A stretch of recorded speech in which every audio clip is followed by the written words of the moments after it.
Jeffrey Towson at Peking University here in Beijing.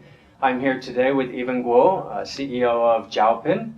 Zhaopin is the largest career platform in China, 140 million registered users. He's agreed to answer a few short questions with us today. Thank you for coming. Thank you for having me.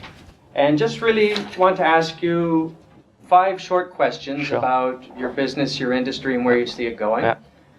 First question is, what's the single most important thing going on in your industry, so career platforms in China?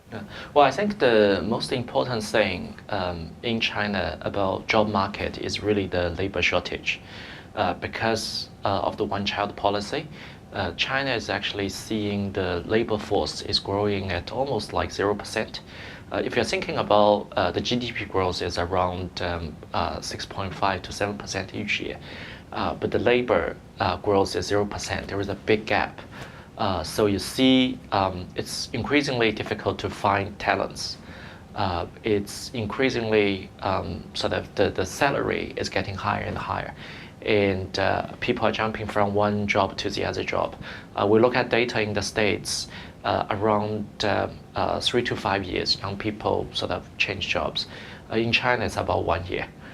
So there are a lot of dynamics because of this demographic change. So I think the one single event which shaped the industry or even shaped the job market and shaping the China economy is really about this population issue.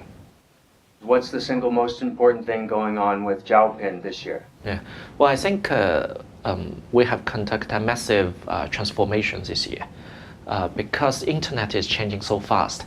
On top of that, China's society and the economy is changing so fast. Society, I just talked about the demographic change. In terms of economy, there is a big shift from sort of the manufacturing economy into the service economy. Now it's the knowledge economy because of AI, big data, etc. So we have to make sure under such circumstance, Zhaopin is still catching up with the wave. We have to change from a bit more offline business into online business. Now we have to switch into a data business. It's not just the product change, the organizational restructuring and sort of the capability rebuilding. It's all making my life very, very difficult at the moment, but it's exciting as well. What's the biggest difference between career platforms in China and, say, the West or outside of China? Well, it's a very interesting question because we actually just come back from a trip from Silicon Valley. So I think one single interesting point when we visit those companies, we talk about China. No one seems to be sort of excited about entering the China market. Everyone's scared. They're basically telling us it's a very different world. It's a difficult world. We don't touch it. But if you ask Chinese entrepreneurs, everyone's interested in coming to the States, in going to the States to explore market opportunities, to do acquisition, to learn from them, and even penetrate into the US market. But they feel like if you get into a successful story in the US, you can conquer the world. But on the contrary, it's like one-way love. So the Chinese people love the US market, but the US people, entrepreneurs, are so scared of the China market. So that's, there's a business model difference, there are many, many differences. But if you ask me one single thing which is so different, that's the thing that's so different. And what is everyone getting wrong about career platforms, your industry, your company? What's the biggest misconception?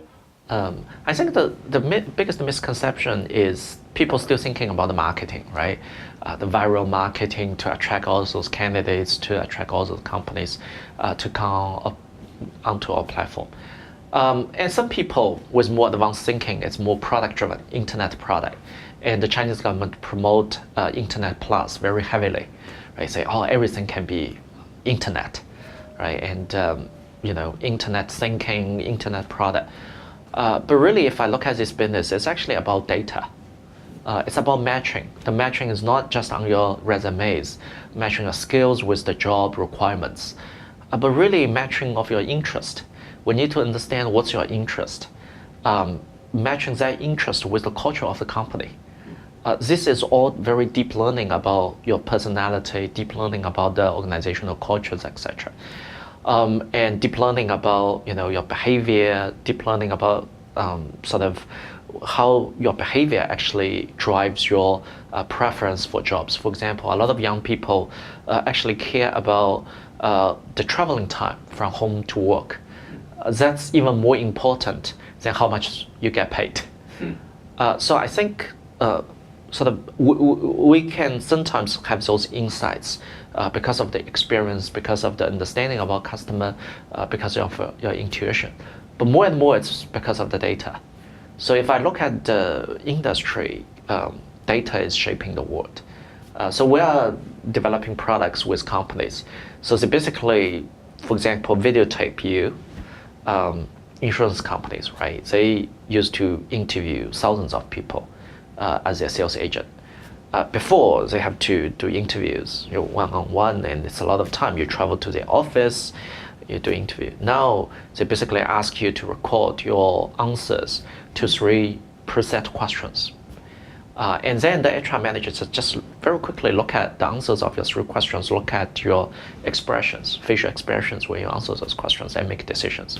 That saves a lot of time. But now it's even more, we're studying just using the software to understand your facial expression. And then all of a sudden, that saves hundreds of hours. So the world is very different. So with data, with artificial intelligence, facial recognition, all those technology, I think the world is changing in a drastic way. And not many people are aware of that. So if you walk into the room, before I have to chat with you for 10 minutes to understand who you are.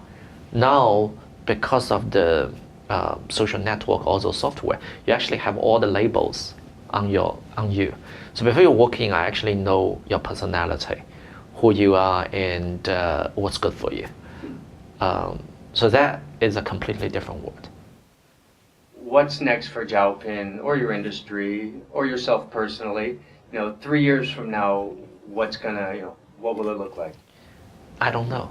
3 years, too long a time. I think now 3 years, because China is changing so quickly, the industry is changing so quickly. Sometimes I wish I could know 3 years from today I can do the planning, but that's only for consulting. And you can only have hindsight. When you get there in 3 years, you can talk about how smart you are, how visionary you are, but it's all bullshit. I think if we're lucky, we probably will understand what will happen within half a year or 1 year. At least in our company, we know where we're beginning, but we don't know what are we going to end. So we're focused on today and tomorrow, not the day after tomorrow. So when we have this massive transformation, we know that's the vision, that's roughly the direction to go, and then we do transformation. Change the product, change the organization structure, etc. But everything's changing so fast. But it's very exciting. We know that's the right direction. That's all we need to know. And the planning itself, it's more like you synthesize the history, but it's very hard to plan ahead. Okay, fantastic. Thank you so much for coming. Thank you.